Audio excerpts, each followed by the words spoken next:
जय भोलेनाथ। नमस्कार, मैं साधना पांडे मार्गदर्शन पे आपका स्वागत करती हूँ।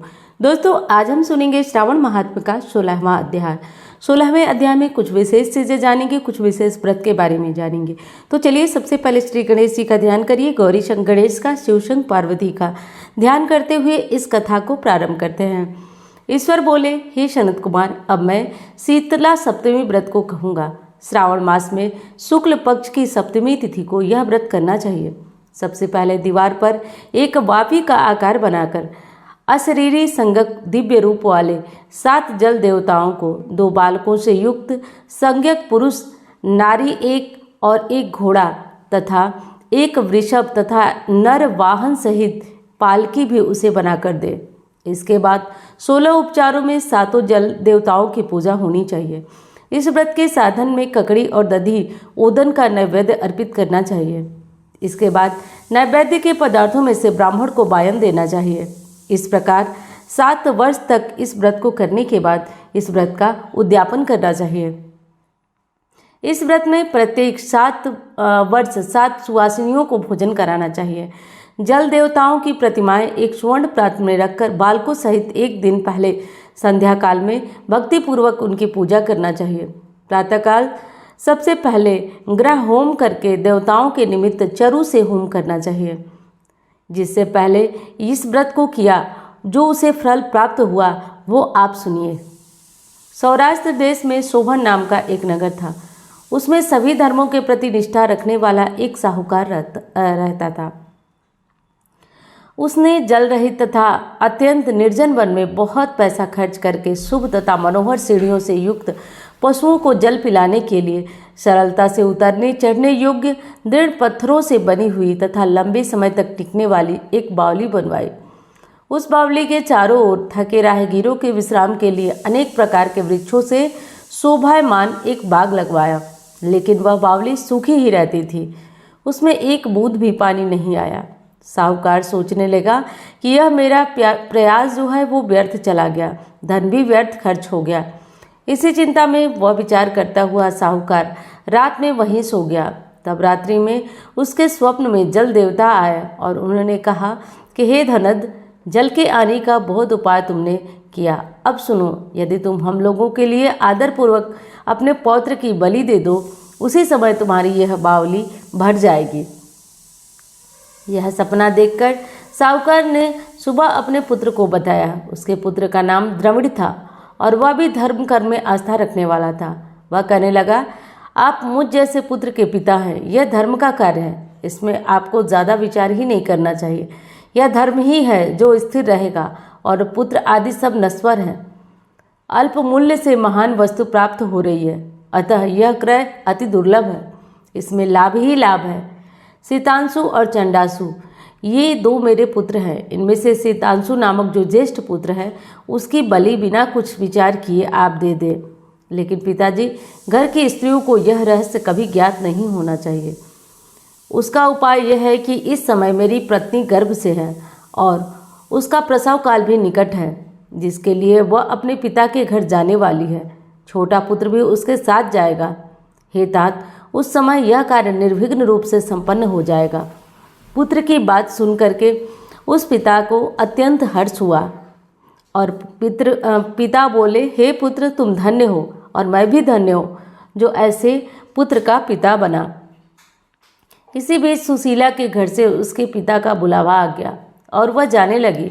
तब उसके ससुर तथा पति ने कहा कि यह ज्येष्ठ पुत्र हमारे पास ही रहेगा, तुम इस छोटे पुत्र को लेकर जाओ।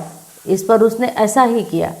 उसके चले जाने के बाद पिता पुत्र ने उस बालक के शरीर में तेल का लेप किया और अच्छी प्रकार स्नान कराकर सुंदर वस्त्र आभूषणों से अलंकृत करके पूर्वाषाढ़ा तथा शतभिषा नक्षत्र में उसे प्रसन्नतापूर्वक बावली के तट पर खड़ा कर दिया और कहा कि बावली के जल देवता, इस बालक के बलिदान से आप प्रसन्न हो।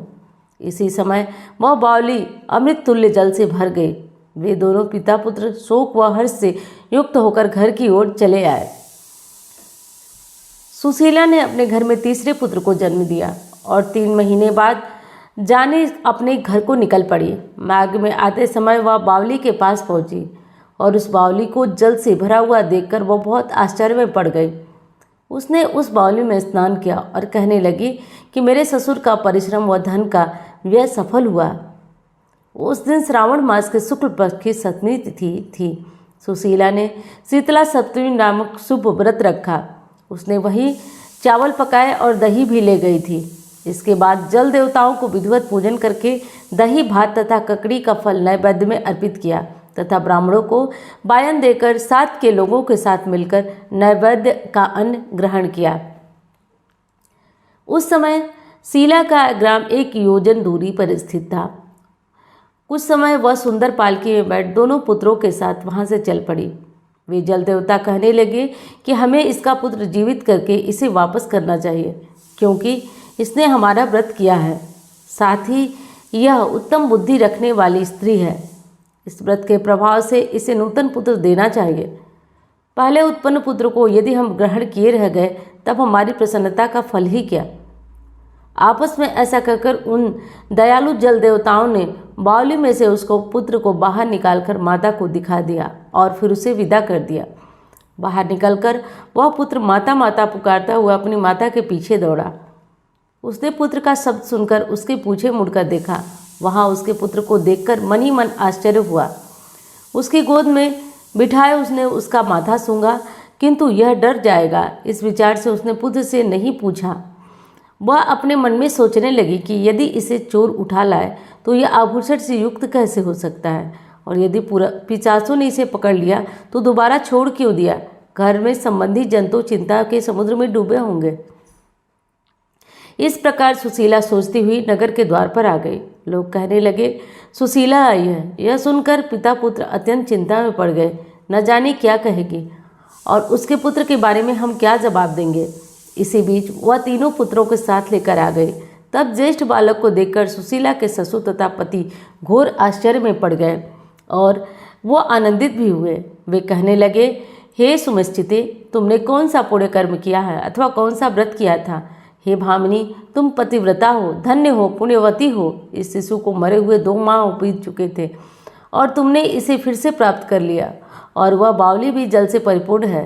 तुम एक पुत्र के साथ अपने पिता के घर गई थी, लेकिन वापस तुम 3 पुत्रों के साथ आई। हे शुभ्रे, तुमने कुल का उद्धार किया है।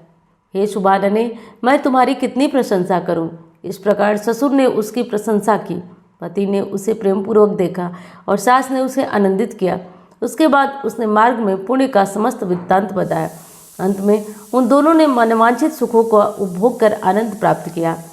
हे वत्स, इस शीतला सप्तमी का व्रत को कहकर और इसे सुनकर भी व्यक्ति को आनंद की प्राप्ति होती है। इस व्रत में दधी, ओदन, शीतल ककड़ी, शीतल फल और बावली का जल भी शीतल होता है तथा इसके देवता भी शीतल होते हैं।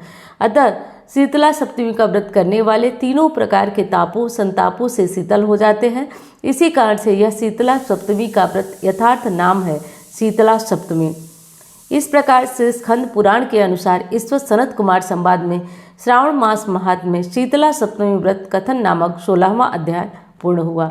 उम्मीद करती हूँ जानकारी आपको पसंद आई होगी। मिलती हूँ अन्य जानकारी के साथ। धन्यवाद। हर हर महादेव।